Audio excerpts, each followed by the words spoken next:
Questo qui è una cagata.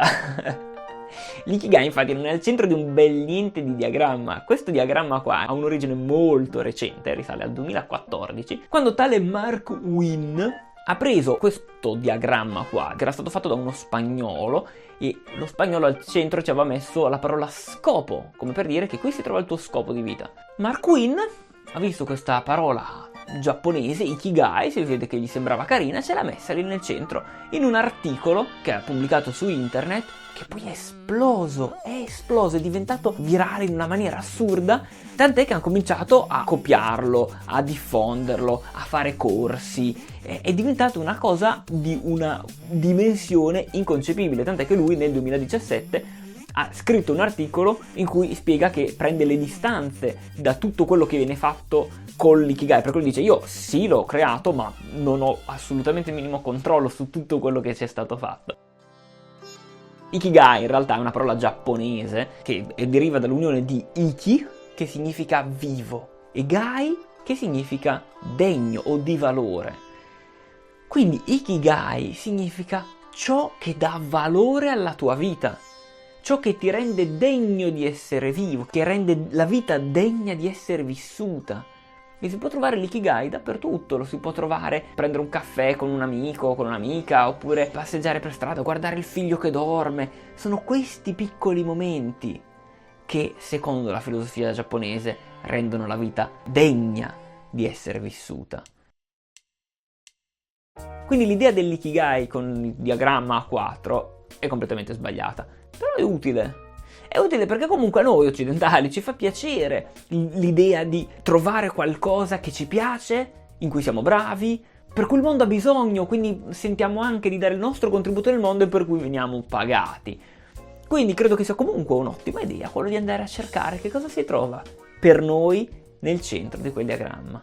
Io l'ho cercato per 5 anni questo ikigai, da quando l'ho scoperto ero lì che pensavo: ma cosa mi piace, ma cosa sono bravo, e poi c'erano i documenti online che ti dicevano trova il tuo ikigai, no?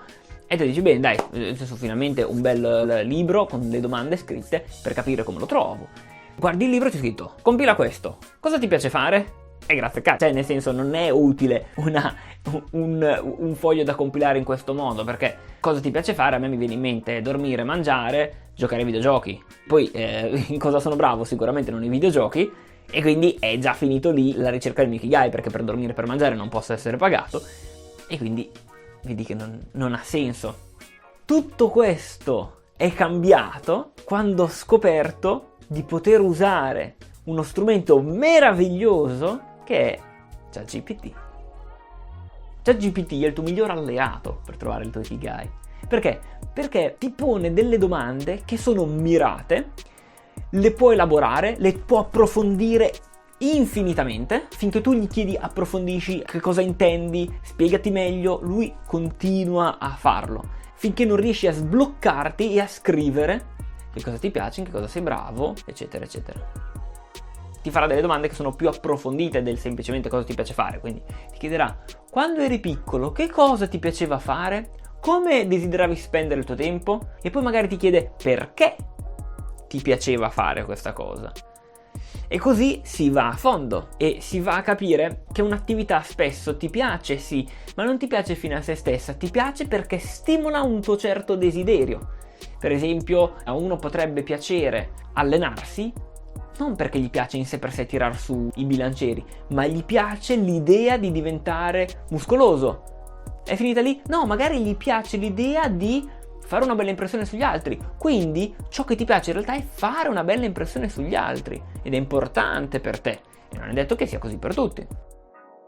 A me invece piace allenarmi per rimanere in forma, perché se sono atletico non ho problemi quando devo fare dei lavori domestici, so che comunque porta a una salute migliore, e per me è più importante questo.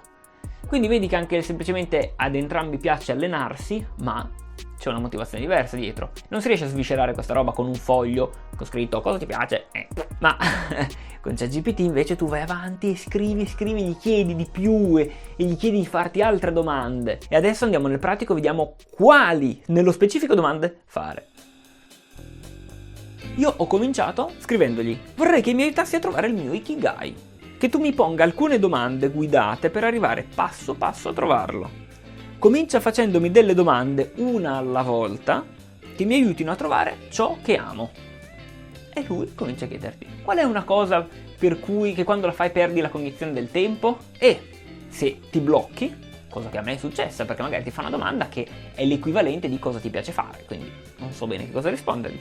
E gli ho chiesto: puoi fornirmi altri approcci per rispondere a questa domanda? Perché in questo modo a me viene in mente solo mangiare e dormire, che magari uno perde la concezione del tempo, giocare ai videogiochi, mangiare e dormire, sono quelle tre robe lì, fare l'amore, quello che è, insomma. Quando sei soddisfatto di aver trovato ciò che ami fare, gli chiederai: bene, ora passiamo a ciò in cui sono bravo, poi a ciò in cui il mondo ha bisogno secondo me. Gli chiedi: mi puoi fare delle domande mirate una alla volta, in modo che io possa capire quali sono i problemi più urgenti nel mondo secondo me?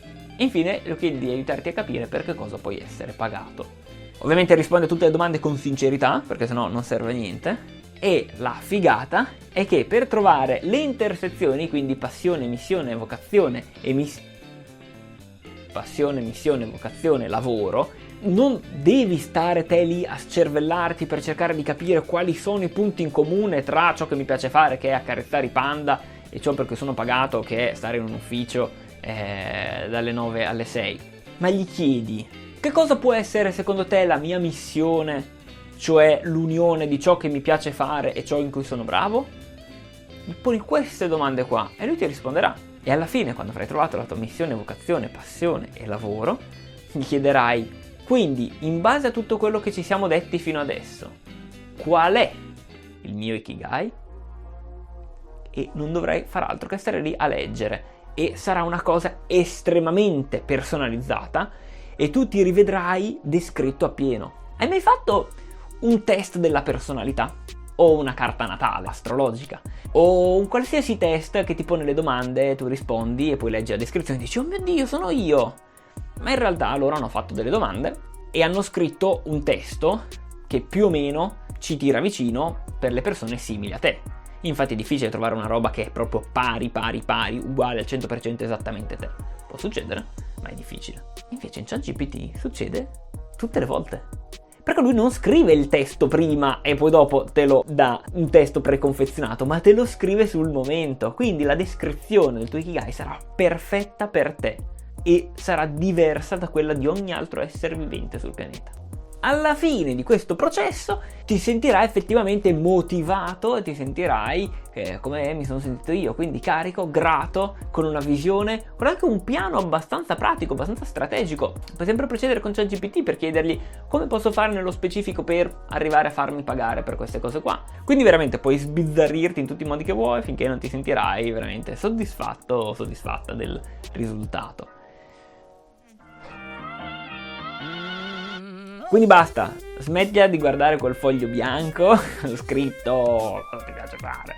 ChatGPT è vero, uno strumento potente, è qui per aiutarti, ma è sempre nelle tue mani. Quindi sei tu che devi agire, sei tu che devi accendere il computer e fare queste domande che ti ho già detto. Basta che copi e incolli e rispondi sinceramente, e in un paio d'ore massimo avrai trovato con una precisione chirurgica e una chiarezza lampante il tuo Ikigai all'occidentale. Chiamiamolo scopo nella vita, va, che mi piace di più. Il tuo scopo nella vita.